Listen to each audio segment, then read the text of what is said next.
ഇന്ന് ധനുമാസം 1 ഡിസംബർ 18 കുചേല ദിനം. കുചേലന് സദ്ഗതി കിട്ടിയ ദിവസമാണ് കുചേല ദിനം.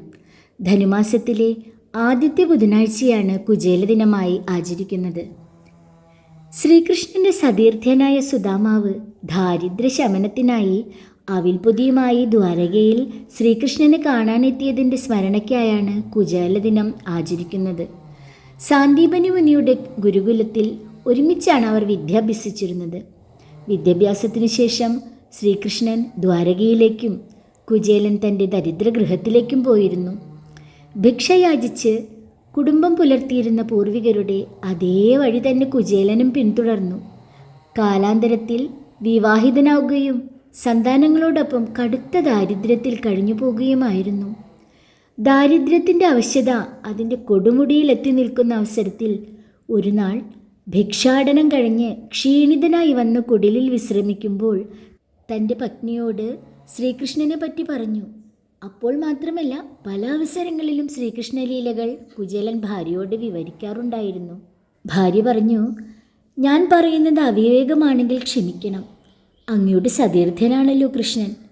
പലപ്പോഴും അദ്ദേഹത്തിൻ്റെ ലീലാവിലാസങ്ങളും കുസൃതികളും മായാപ്രകടനങ്ങളുമൊക്കെ അങ്ങ് വിവരിച്ചിട്ടുണ്ടല്ലോ.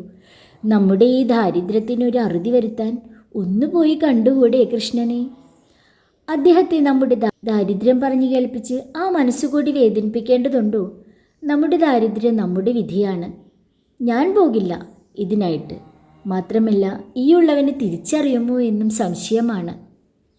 നമ്മുടെ കാര്യം പോട്ടെ, കുട്ടികൾ പട്ടിണി കിടന്ന് മരണാവസ്ഥയിലെത്തിയിരിക്കുന്നു.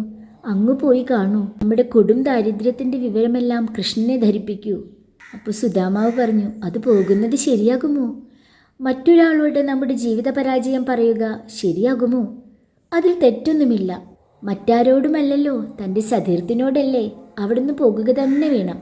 ഭാര്യയുടെ നിർബന്ധത്താൽ തൻ്റെ കഷ്ടതകൾക്ക് ഒരു അവസാനമുണ്ടാകുവാൻ എന്തെങ്കിലും പരിഹാര മാർഗമുണ്ടാകുമെന്ന് കരുതി മനസ്സില്ലാ മനസ്സോടെ കുചേലൻ ദ്വാരകയിലേക്ക് യാത്രയായി. ഭിക്ഷയാചിച്ച് ലഭിച്ച കല്ലും മണ്ണും നെല്ലുമടങ്ങിയ അവിൽ ഒരു തുണിക്കിഴിയിൽ കയ്യിൽ കരുതിയിരുന്നു. കൃഷ്ണൻ്റെ സ്വഭാവം നന്നായി അറിയാമല്ലോ കുചേലന്. കാണുമ്പോൾ തന്നെ എനിക്കെന്താ കൊണ്ടുവന്നേ എന്ന് തിരക്കും. ഇതല്ലാതെ മറ്റൊന്നുമില്ല താനും. ഏതായാലും കഴിയുന്നതും കൊടുക്കാതിരിക്കാമെന്ന് തന്നെ ചിന്തിച്ചാണ് അവിൽപ്പൊതിയെടുത്തത്. ദ്വാരകയിലെത്തിയ കുചേലനെ കണ്ട് ദ്വാരകാനിവാസികൾ കളിയാക്കി, ഹേ ദരിദ്ര നാരായണ, നീ ഏത് ദേശക്കാരനാണ്? നിന്റെ വേഷഭൂഷാദികൾ ഞങ്ങൾക്ക് ലജ്ജ ജനിപ്പിക്കുന്നു. നീ എന്തിനീ ദ്വാരകയിൽ വന്നു? പരിഹാസം കേട്ട് മുന്നോട്ട് നടന്നപ്പോൾ കൃഷ്ണൻ്റെ കൊട്ടാരം കണ്ട് കുചേലൻ തിരികെ പോകാനൊരുങ്ങുമ്പോൾ വിവരമറിഞ്ഞ് കൃഷ്ണൻ വഴിയിൽ പോയി കുചേലനെ ആദരിച്ച് കൂട്ടിക്കൊണ്ടുവന്നു. എല്ലാവിധ ആതിഥ്യ മര്യാദകളും നൽകി കൃഷ്ണൻ സഹപാഠിയായ കുചേലനെ ആദരിച്ചു. കുശല സംഭാഷണത്തിനിടയിൽ കുചേലൻ മറച്ചു പിടിച്ചിരുന്ന അവിൽപ്പൊതി ശ്രീകൃഷ്ണൻ്റെ ശ്രദ്ധയിൽപ്പെടുകയും അത് നിർബന്ധപൂർവം വാങ്ങി ഒരു പിടി കഴിക്കുകയും വീണ്ടും ഭക്ഷിക്കാനായി തുനിഞ്ഞപ്പോൾ രുക്മിണി തടഞ്ഞു. ആദ്യത്തെ പ്രാവശ്യം ഭക്ഷിച്ചപ്പോൾ തന്നെ കുചേലന് വേണ്ടുന്ന സഹായം ലഭിച്ചു കഴിഞ്ഞിരിക്കുന്നു. വീണ്ടും ഭക്ഷിച്ചാൽ സാക്ഷാൽ മഹാലക്ഷ്മി കുചേലൻ്റെ വീട്ടിലെത്തും. ഇതറിയാവുന്ന രുക്മിണി കൃഷ്ണനെ തടയുകയായിരുന്നു.